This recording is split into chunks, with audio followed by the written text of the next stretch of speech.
Good day. I'm Sherilyn Francis with the Georgia Health Information Technology Extension Center. We thank you for joining today's webinar. Additionally, we invite you to connect with us at www.ga-hitech.org and via social media at Georgia High Tech using hashtag HITSolutions. Georgia High Tech is Georgia's only federal and state-endorsed expert to assist providers in the achievement of meaningful use using EHR technology. Georgia High Tech is located at the Morehouse School of Medicine National Center for Primary Care. And now a few announcements. Our next virtual office hours is April 24th from 12:30 until 1. The presenter will be Ms. Liz Henson, and the topic will be dual eligible providers for Medicaid EHR incentive programs and and QPP MIPS. Also, we ask you to save the date for each third Tuesday for a Georgia High Tech webinar. Our next webinar will be May 15th at 2 p.m. Again, save the date for each third Tuesday at noon for a Georgia High Tech webinar. I now present to you today's webinar entitled Attestation 2017 Medicaid Meaningful Use Incentive Program, presented by Ms. Selena Williams and Ms. Liz Henson. In compliance with ACCME guidelines, the following presenters have no financial or other relationships with the manufacturer of any commercial service discussed in this educational activity.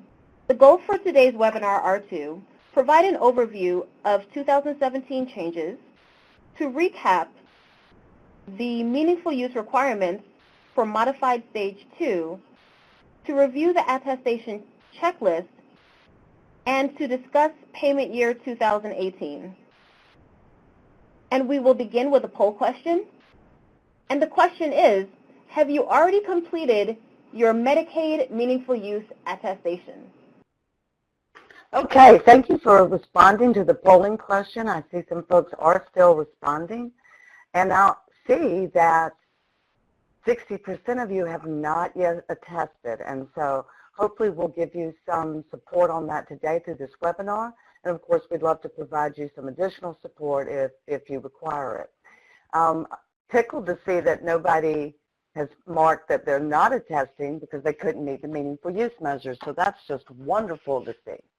Now, as we begin our program, and I believe I clicked too many times, and I apologize for that, I just want to take a minute and say that we had several questions with our registration around this Medicaid Meaningful Use Incentive Program versus the Medicare programs through QPP. And I needed to point out that's the MIPS program, that this is specific to the Medicaid Meaningful Use Incentive Program. It is not a required program. Some of you have said that Medicare told you you did not have to participate, and technically you do not have to participate. But this is focused on helping you to participate if you're eligible and helping you to get that $8,500 per provider per submission year. So that is what we want to accomplish. And so if you are interested in MIPS questions or have questions about the Medicare QPP program, those would be handled in a different session, hopefully in the virtual office hours that we have twice a month. So with that said, I'd like to hand this over to Selena to talk to us about the 2017 payment year for this program. Good day, everyone. This is Selena Williams. And as Liz stated, the deadline is fastly approaching for the 2017 attestation. And in order to have a test, you would have entered the program by 2016. So if you have not entered the program by 2016, the applications are closed. You cannot enter the program. And the meaningful use deadline is April 30th. The meaningful use reporting period for 2017 program year will be a minimum of 90 days, consecutive 90 days. You can choose any 90 days from your dashboard that will fit for your dashboard on your meaningful use through your EHR system. So 90 consecutive days. And for 2018, there will also be 90 consecutive days for the 2018 program year. The EHR certification requirements for 2017 is the 2014 certification or 2015 certification. For 2018, it's going to be both 2017 and 2018. Of course, you have the option to do modified stage 2 for 2018. If you have the required software certification, you can do the 2015 certification for the 2018 attestation program year period. We have some providers that have upgraded to 2015 and some that are still using the 2014. So if you're still on the 2014 certification, then you can attest that to Modified Stage 2. The 2015 will be Stage 3. The method of attestation has not changed.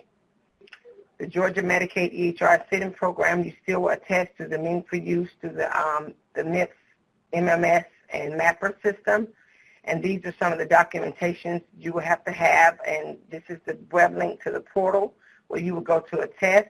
You must have your registration ID and RNA number.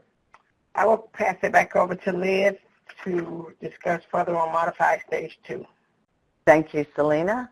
Let's see if I can drive this thing properly. Now, the first thing we're going to do is just take a look at all of the measures grouped together.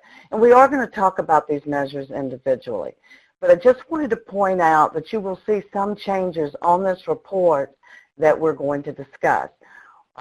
For example, you will notice that your view, download, and transmit and your secure messaging have a greater than 5%.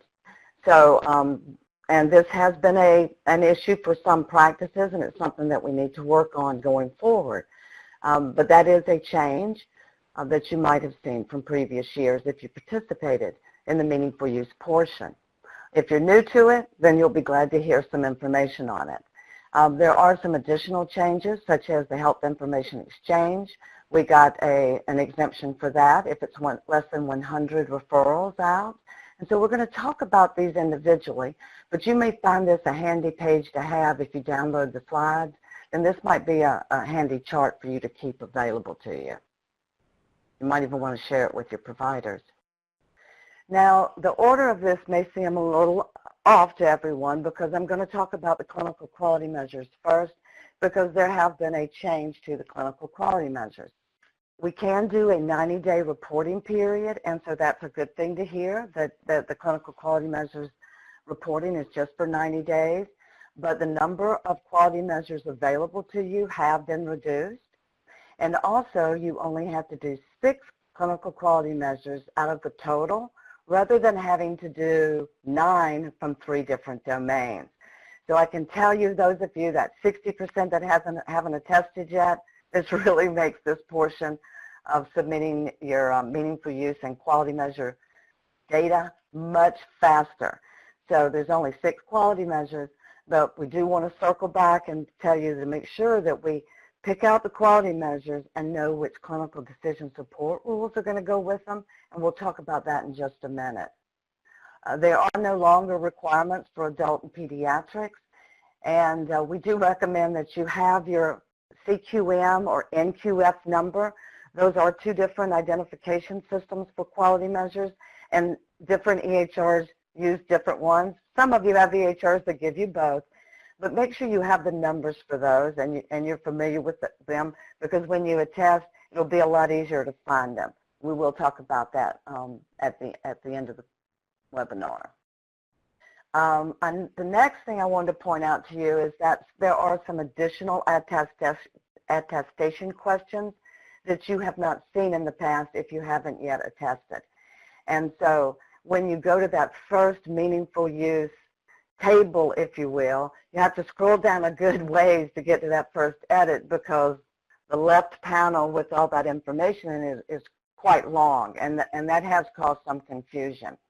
So these are questions about whether you are, that you're practicing everything that you can to support Health Information Exchange, and that you're not doing anything to block interoperability. And so these are new questions. I do suggest you read them, because sometimes they're asking if you haven't done something. And so we have some folks that have gotten confused between the yeses and the nos. And if you haven't attested and you want to talk about this and take a closer look at it, we sure can. But there's nothing wrong with this. It's just you're saying that you're doing what you need to do to support interoperability. And there is a second page, there is a second set of questions. So you have the first 4, and then you have a second set of 3. And the second set of 3 are more around, have you implemented the technologies and are you doing what you need to do to be interoperable or to participate in health information exchange? And if you're concerned because you're not really in a health information exchange, but you are utilizing direct or you're working towards that, then that's what this is asking about. That's one of the pieces this is asking about. Okay, the next thing we want to talk about is protect patient health information. And this is the measure that requires that you have done a security risk assessment. And folks, this is critical. All of these measures are required, so you got to do them and you have to meet the requirements or the thresholds that they apply. But the security risk assessment has been the single greatest reason we have had providers not pass audits. So it's important that you do this, and it's a HIPAA requirement that you do one annually. So it includes the assessment itself, the mitigation plan, if there are any areas of risk, and the action plan dates for those areas of risk. And it requires that you have some type of designation about the administrative, the physical, and the technical pieces that these apply to, which are known as the 3 safeguards. And so we do have sessions on the security risk assessment, and I'm sure later in the year we're going to be spending more time on this. But for those of you that have been doing these security risk assessments, I seriously ask you to go ahead and get them done and not wait until next December. Please. Go ahead and get that done. And of course, if you have any major changes, you would update it before December. Now we come to clinical decision support. And apparently this has caused some confusion with some of our practices. And so I want to talk to you about what a clinical decision support rule is, and then I want to speak to that they have to be related to some clinical quality measures. Now, a clinical decision support rule may be called a CDSR or a CDS on your EHR. You may have them in your EHR being called alerts. And others may have them set up in something called a protocol. So it just depends on how your system has these clinical decision support rules set up. And for you to know that, if you don't, you need to ask your EHR vendor, where are your clinical decision support rules? Now, you have to have 5 clinical decision support rules, and they have to relate to your clinical quality measures. And so, for example, you might have one that is, you may have a quality measure, you may be using the quality measure for tobacco screening. And so then you may have on your clinical decision support side, it may pop up if it's someone over, well, it may pop up and say, have you screened for tobacco? Another quality measure might be mammogram screening. And in that case, your clinical decision support rule would pop up, or your alert would pop up for females over the age of 40 and say, have you screened for mammograms? There may be one for cancer, colon cancer screening, and that alert would be for male or female over 50, have they had a colonoscopy? So the quality measure, you need to look at your your clinical decision support rules and make sure that you're using quality measures that match them. And instead of having 9 options now, you've only got 6. You're only going to report 6 quality measures. So it's important that those are related to your clinical decision support rules or vice versa. And this would have had to have been true during your attestation period. So what that means is you should have a screenshot of those clinical decision support rules. Some folks have to pull them up by patient and then block out the patient information. Some folks can just pull up where the alerts are built, and it gives you the whole list of your alerts. And then you have to make sure you have screenshots of that, because that is part of the documentation that you have to upload when you attest. Whew, that was quite a mouthful. Now, there is a second part to this. It's that you have enabled the functionality for drug allergy interaction checks. This is something that would be turned on within your EHR, and I'm happy to say that most of folks have been doing this from the beginning for many years. There is an exclusion if you have less than 100 medication orders, and a clinical decision support rule now let me change how I say that. The drug-drug and drug-allergy interaction check does not count as a clinical decision support rule. And again, you have to have screenshots. So now I'd like to hand it back over to Selena to talk to us about computerized physician order entry. Okay, computerized physician order entry, we know that there's 3 measures for this particular objective, so we're going to go through each measure, and I'll explain the workflow and what needs to be done to make sure that your EHR is tracking this so you can meet this objective, meet this requirement. And then if they have an exclusion, we'll go over that as well. So the first one is the first measure, more than 60% is for medication orders. The orders have to be created within your EHR system, and the threshold is 60% by the eligible professional during the 90-day reporting period. And a provider will exclude from this measure if they write fewer than 100 medications orders during the reporting period. So if they do not write that many orders, then they can qualify for the exclusion on the medication orders. The second measure is laboratory orders, more than 30% of the laboratory orders created by the eligible professional. And this has to be done by the physician through the EHR system, not just by giving it to the person that's doing the lab order. It has to be created within the chart, within the system, in order for your EHR to track it. And this is the same exclusion if a provider writes, does fewer than 100 laboratory orders, then they can qualify for the exclusion during the 90-day reporting period. Measure 3 is the percentage is a little lower on radiology orders, and this also, as I mentioned, has to be tracked through the EHR system. It must be created within the EHR, and the exclusion is the same. If the provider writes less than 100 radiology orders, then they can't qualify for the exclusion on this. Objective 4, this percentage is a pretty big percentage, 50% for e-prescribing, and this is when the physician actually transmits the prescription, not only by putting the prescription into the system, but it has to actually transmit the prescription to the pharmacy in order for it to track. So you can just check your dashboard maybe twice a month to make sure these objectives are tracking within the EHR system. If you're having a problem, contact your EHR vendor right away so they can fix it if you're having any technical issues. And the provider will qualify for an exclusion if they write fewer than 100 prescriptions during the EHR reporting period. And it says does not have a pharmacy within his or her organization. There are no pharmacies that accept electronic prescriptions within 10 miles of the eligible professional. So if there's not a pharmacy within this mile radius, then they can also qualify for the exclusion. But I think most providers don't have a problem with this objective. Okay, so we have another polling question. Are you struggling with meeting your health information exchange threshold? Wow, I guess that answers that question. Well, we're delighted to see that some of you aren't having an issue with it, but my goodness, it appears to be as big an issue as we were concerned that it was.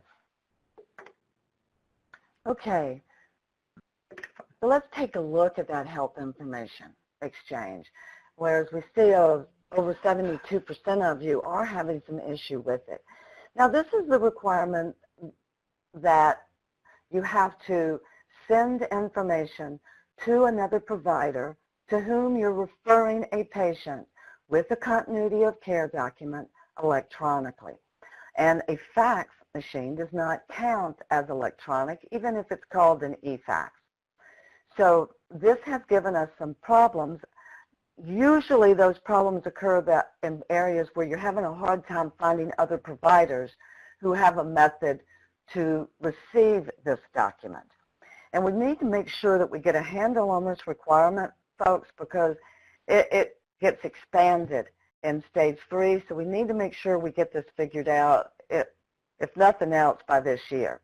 Now, we were happy to find out that there was now an exclusion for this, and if you refer a patient less than 100 times during the EHR reporting period, that 90-day reporting period, then you could exclude this.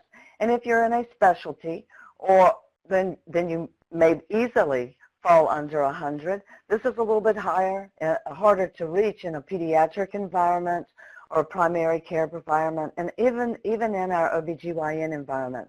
This is sometimes hard to fall under that exclusion rate. So we have to figure out how you can meet this measure. Now, the workflow behind meeting this measure begins with you having access to exchange it electronically within a health information exchange or within what we would call a trust system between EHRs. So you have to establish a direct, secure email address for the exchange of the summary of care, referral, or documentation. Now, your EHR vendor may provide a direct, secure email address, and yes, they may charge you for it. But the easiest and most integrated method of doing this is to do it through your EHR. So if you are having issues with just getting your direct email address or you don't know how to do that, we recommend you first connect your EHR vendor and talk to them. And if not, then we recommend that you might talk, if they don't have it available, then we would like to connect you with the Georgia Health Information Network because they can provide you a direct, secure email address, and at this time it is still a free service for you.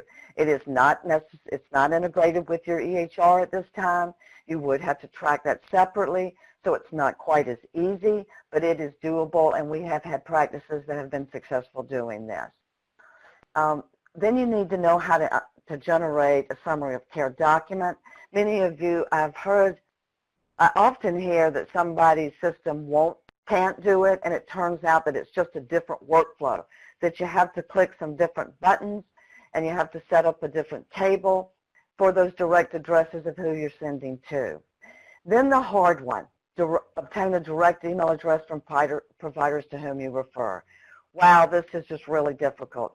We can tell you that one of the things that we're hearing is that the person that you would normally send your fax to, or the way you normally send that fax over, doesn't give you a connection to the person that might know about this within the practice. And so we do encourage you, when you call a practice to get this, you may want to ask for the person that's in charge of meaningful use. Because if they've got somebody there working on meaningful use, or if they've got somebody working on the Medicare incentive program, they need to do this too. And so they will be the ones that want to make this happen. There is a directory under ghin.org, which is our state health information exchange. They do have a directory of their providers who have direct email addresses. We have some of our hospital systems like Emory has, I believe, one, maybe two direct email addresses that they have all sent to one place for their providers, and then they parse those out because they're using a connected system. So there are different ways for you to get providers that have their direct email addresses. If you find that no one has a direct email address, then we need to get out in that community and figure out how to get those folks participating. And that may be something that Georgia High Tech can help you with. The last piece is you have to attach that summary of care or continuity of care document and send it to the other provider using their direct email address. So this does take some effort. Even when you have another direct email address, there's sometimes some glitches between the two systems that we have to work out with your vendor. And we will be glad to give you a little bit of some guidance on this to help you as much as we can. It is quite a bit dependent on who you get your direct email address from, but we can help you figure out who you should get it from and then help you figure out how that's tracked within your EHR.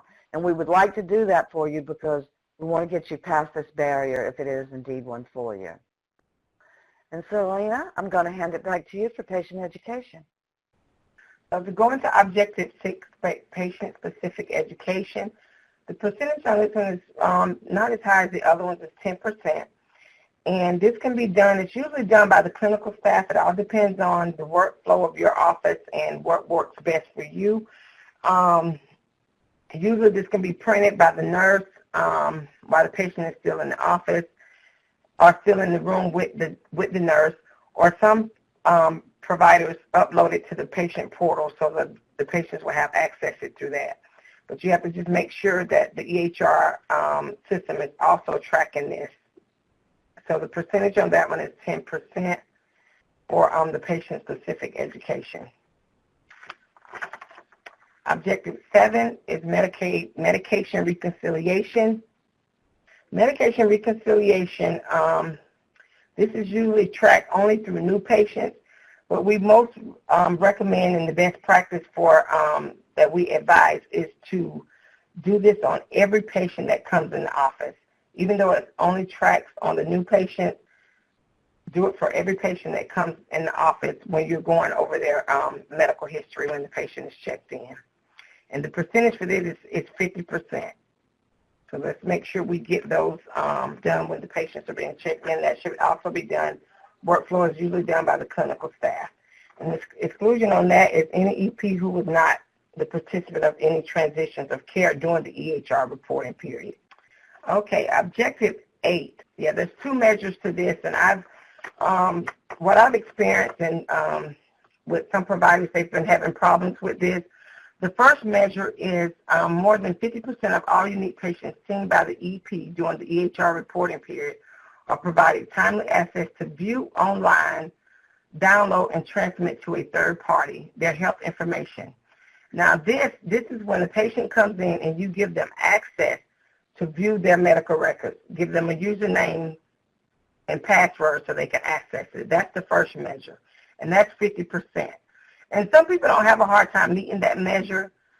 Usually it's the second measure for the EHR reporting period, more than 5% of the unique patients seen in the EHR period to actually view, download, or transmit to the third party.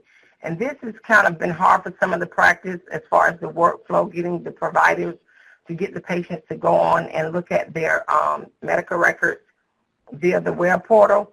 So we've been kind of suggesting that you maybe have a checkout person or an intern or someone that can sit there and probably, with the percentage being real low, they can probably do it at checkout or have them set it up in the lobby when the patient's checking in or leaving, and they can check their labs or whatever on their way out. So that's what we've been trying to encourage, because a lot of people have been having a hard time meeting this objective, but you just have to get the workflow in place and just get the clinical staff or staff to encourage the patients to do it. 9 is secure messaging, objective 9. And some changes from 2016, measure 2017. For an EHR reporting period in 2017 for more than 5% of unique patients seen by the eligible professional during the EHR reporting period, a secure message was sent using the electronic message function of the EHR system. And this is done, the workflow will be if the provider sends a message back to the patient through the web portal, or vice versa, if the patient sends a message to the nurse regarding prescription refills or questions anything pertaining to their health record. And that's how that will be tracked through your EHR system. And this exclusion will be any eligible professional who has no office visits during the EHR reporting period, of course. So I'm going to turn this back over to Liz, and she's going to go into the Public Health and Clinical Data Registry reporting. Thank you, Selena. This is a measure that in the past we've had some issues with, but it's mostly been a matter of confusion or clarity. So we just want to briefly go over this, and not as in much detail as we may have gone into the past, but we can certainly help you offline if you have any additional questions about it. So the Public Health and Clinical Data Registry reporting specialized registries include any nationally certified public health or clinical data registry, and you have to show that you've met your due diligence to determine if there's any registries that are available. And I'm going to talk just a little bit more about each of the registries. So you do have to show that you're in active engagement, and I do get a lot of questions about this. And technically, you should have these screenshots or there's proof, these letters, you should have these within the first 60 days of your reporting period. And this is something that I think that some folks forget. Many of you still have them from previous times, but this is just something we want to make sure that you're aware of. And what you have to do is you have to either have completed registration to submit data to one of these entities, or you have to be in the testing and validation phase, or you have to actually be in production. So let's take a little bit closer look at this. This is a clip from the CMS specifications, and we just want to note that it does say down there that you have to meet this measure, you have to attest to a combination of 2 measures, or you have to have 1 measure and 2 exclusions, or you have to have 3 exclusions. And this has been a source of confusion for some folks when they go to a test. And again, it's something we'll be glad to work through with you. But you do need to. Many of you are doing GRITs, but don't have access to any other registries. And we'll talk about what those might be. And so you would check 3 of your options for registries. You would check the top 3 out of the 4. I should stop and say, if you can do 2, then you just check 2. So the registries that we typically look at, the first one is the immunization registry reporting. This is a registry that you should be reporting to if you give immunizations, and immunizations do go beyond the childhood immunizations. Gardasil is considered an immunization. The flu shot is considered an immunization. So, and this does not track if you go online to GRITs and enter your data into their system. Actually utilizing or being in production with this is that you have an interface between your system and theirs. Then we have syndromic surveillance reporting, and then we have the specialized registry. So there are some exclusions for immunization registry reporting. I'm afraid we do have some folks that take this exclusion, and yet they are giving flu shots.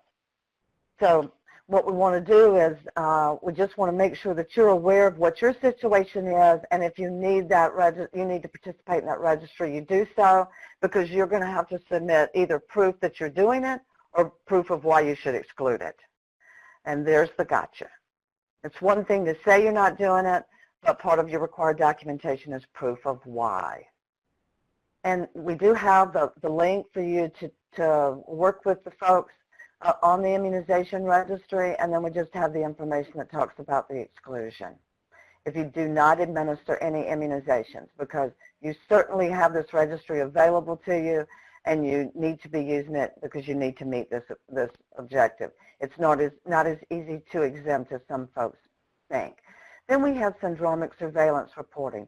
Now this one is a little different in that we do have syndromic surveillance reporting available in Georgia, but right now it is only available to hospitals and urgent care, the urgent care environment. It is not available to practices, to most of the practices, if not all of them on the call today. So you're in a jurisdiction where they haven't declared readiness to receive it from EPs, which is the bottom. So sometimes you just kind of pay attention when you're filling out these registries. So if it's a no to the top, you got to fill out the bottom, and the bottom part you got to say gives yeses and nos. In this situation, for most of you, if not all of you, it would be yes, yes, yes, no. I mean, I said that backwards. No, no, no, no, yes. Because it is available, it's just not available to you. In addition, you have to have proof that it's not available to you. So you have to, what you need is you need that response letter from the folks at the Department of Public Health saying that it's not available. It's not acceptable to use the paragraph off of the website. Although it does clearly tell you that it's not available, it also clearly says you must still register with Georgia Public Health to take this exclusion. So you still must register, and you click there, and then you can go ahead and register for it. The registration form looks somewhat like this. You're only required to do those areas that are in the darker shade. You do need to check eligible provider. You only need to do one per practice.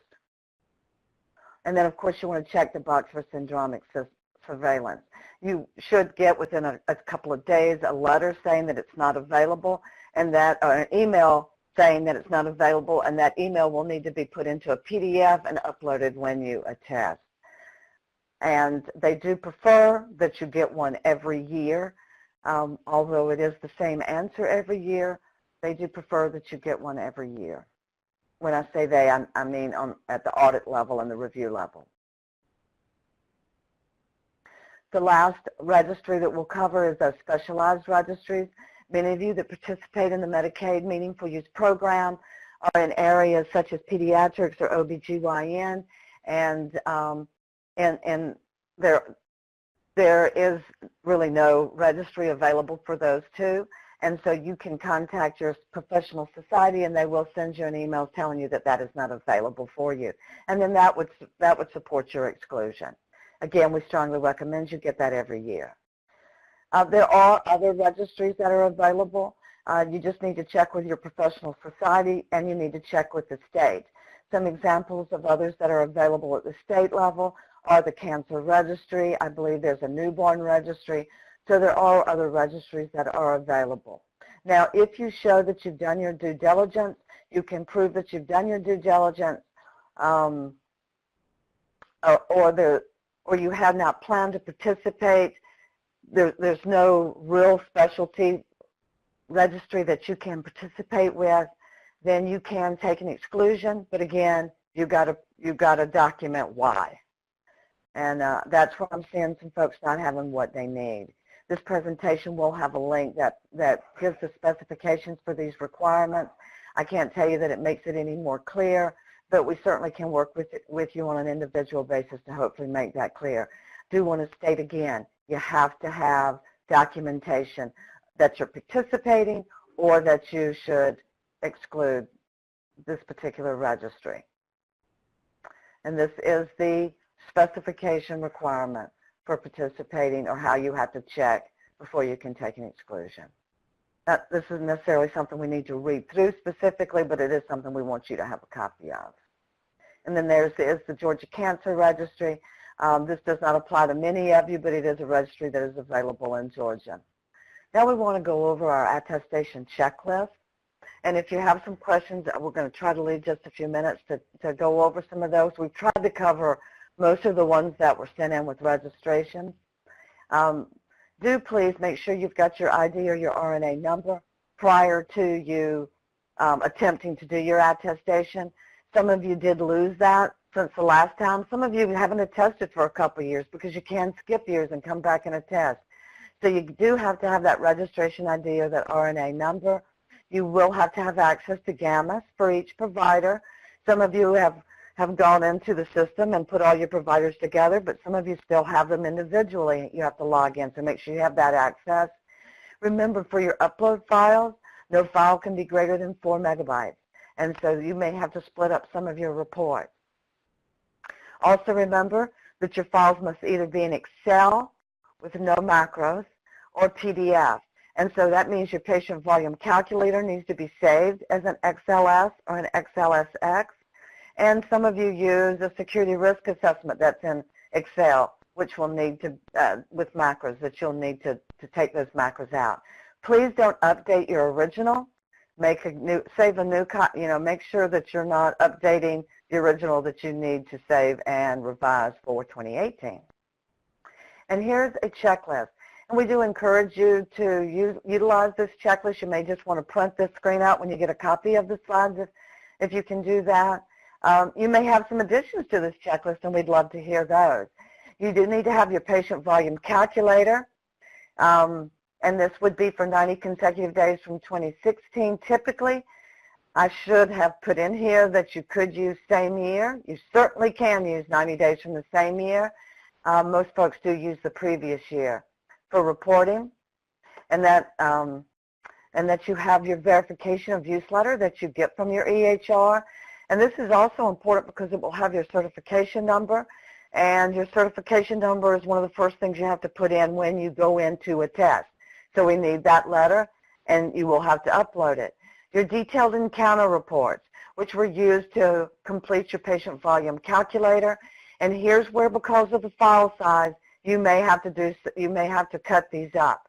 We do remind you that if you have these separately and they're in a PDF, then you need to provide an additional document that summarizes each of the payers. So you can't just turn in these to support your PVC. You need a summary document if they're all in separate files and they're in PDF, because that means that the folks working with them to review them and to audit them can't really manipulate the data to analyze it. Your security risk assessment with your mitigation plan, dates for mitigation, the name of the practice, and the date. Oh, that should say 2017 date, sorry. Needs to be saved as an Excel or a PDF. Again, it's the security risk assessment for 2017. Your meaningful use report must be uploaded, generated through your EHR for 90 days, 90 consecutive days in 2017, and you have to pass all the requirements. And this needs to be saved as a PDF, and it should have some logo or some indication that it was generated by your EHR. If it's just an Excel spreadsheet, that will not be acceptable because that wouldn't show that it came out of your EHR. You need screenshots for your yes-no measures, and they need to be saved as a PDF. Your 5 clinical decision support rules, drug-allergy interaction check, and your GRITs. And some folks just take a screenshot of the GRIT in action. Some go into the portal and take the history report. Proof of your activity with other registries saved as a PDF, and then any documentation for exclusion. We will try to get these revised before you get them so it doesn't have that dreaded 2016 on there. It should say 2017.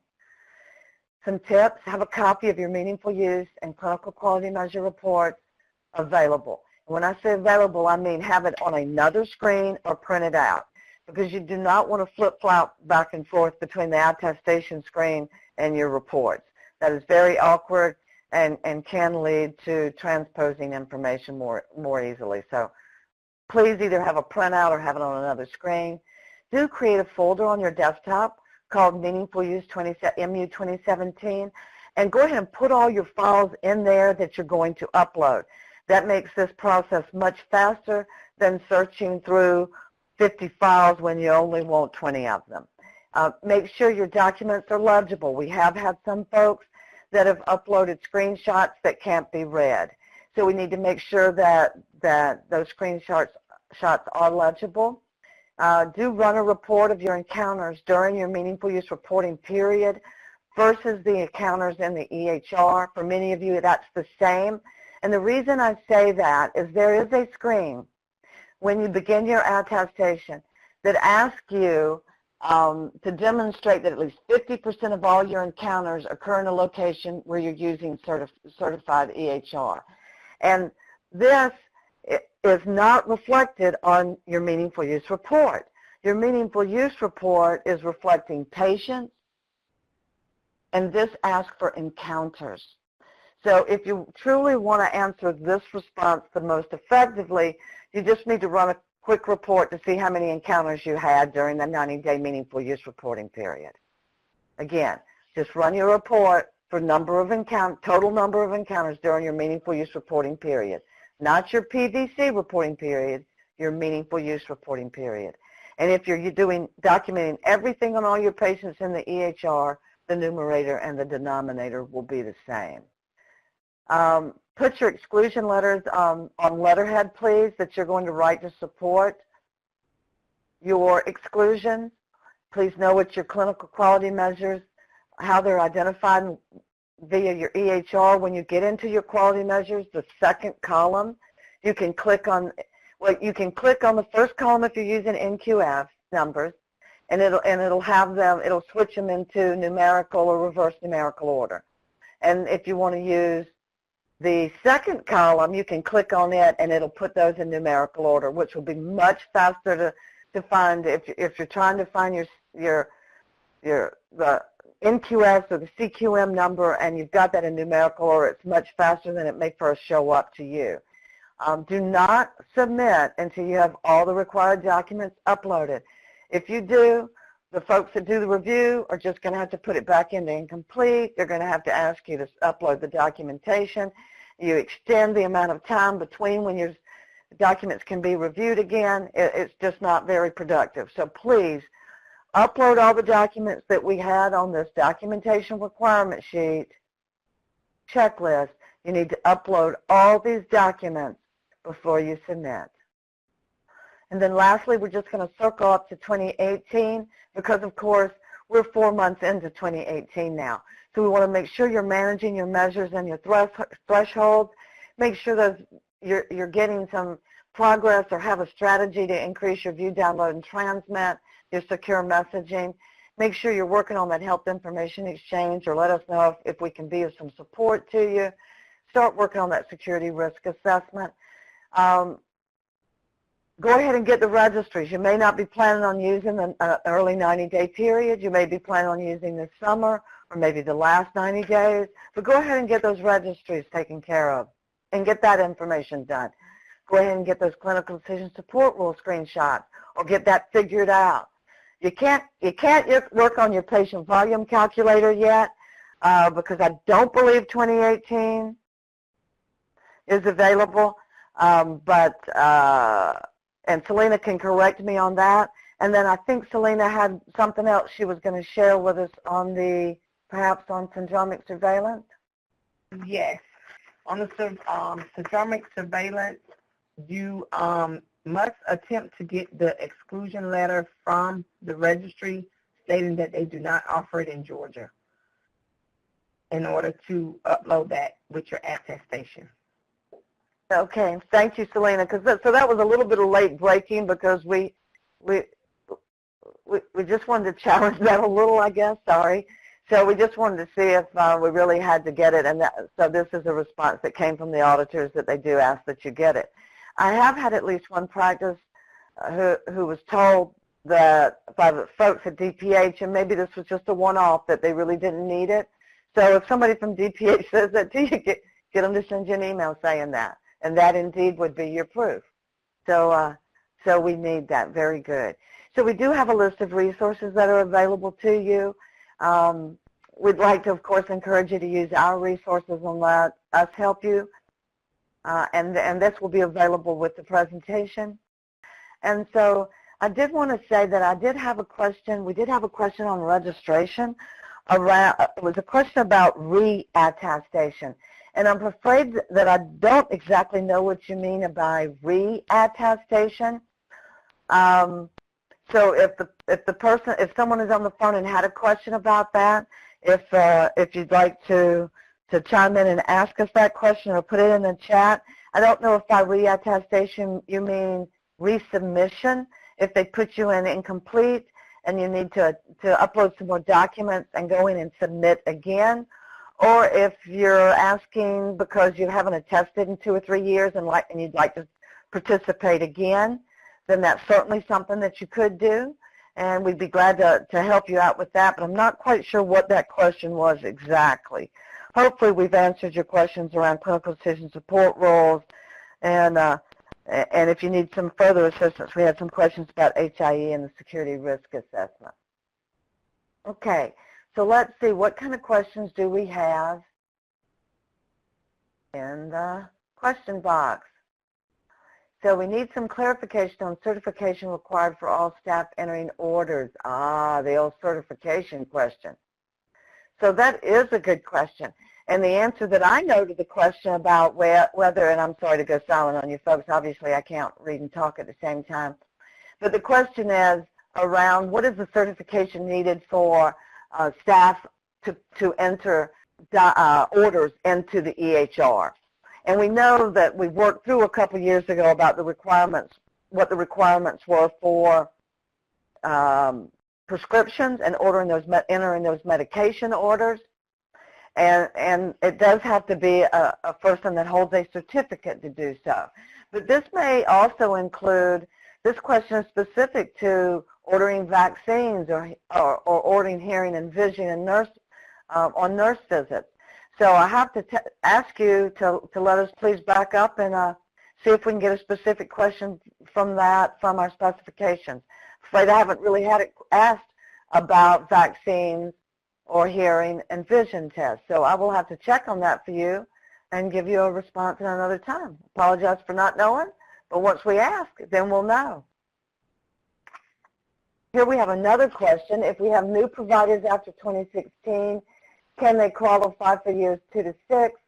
And even though you can't get year 1. And so that is a great question.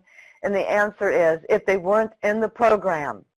So if they didn't have a year 1 by 2016, they cannot get in the program. Again, if the provider was not participating in the program by 2016, they cannot participate. And that includes your providers, your doctors, your nurse practitioners, your PAs, and your nurse midwives that may be participating in Medicaid, in the Medicaid system. They cannot come into the program if they have and participate now. It's too late to enter. 2016 was the last day to enter. But a good question. I'd like to see if anybody else has any questions. I believe we have one more question. I'll read it for you. It says, we are hiring a new doctor starting July of 2018, and he came from North Carolina and was a participant at his previous practice. Who should use it now? Who should use him to attest? If you have 90 days of meaningful use for that provider, then you should attest for that provider if they worked for you for 90 days and they've had a Medicaid billing. Okay, so that might be a little bit dependent on whether you got them credentialed. Have they had a Medicaid billing yet? But a practice should not attest for a provider who's no longer with them for meaningful use. Now, if the provider, sometimes we have providers work out an agreement with the practice they're leaving. I'm not going to get into the legalities of that, but we do know that a practice should not attest for a provider once that provider has left that practice. And indeed, if you've gone into PACOS and gone into the RNA system, if you are advised to go in there and change that provider over to the Georgia Medicaid system, those folks should not even be able to attest. So it is a bit individualized, but and it depends on whether you've got whether it looks to Medicaid like that provider works for you, or whether it still looks like that provider is still working for that practice. Technically, they should not attest for that provider. That doesn't necessarily mean that you can. You would have to get that provider. You would have to get some changes made into the system to have access to that provider under the Medicaid system for Georgia. And that would be something we'd have to involve a couple of folks to get in to get that done, but I have had a practice that actually made that happen. So if you want some assistance on that on the side, we can talk about how to accomplish that. Okay, thank you. I think that was our final question. So as cited earlier, the presentation and webinar recording will be available on the Georgia High-Tech website. That is www.ga-hightech.org. Ms. Henson and Ms. Williams, thank you for a very informative and engaging presentation. And we thank each of our participants for attending today's webinar. And on behalf of the Georgia Health Information Technology Extension Center, I bid you a good afternoon.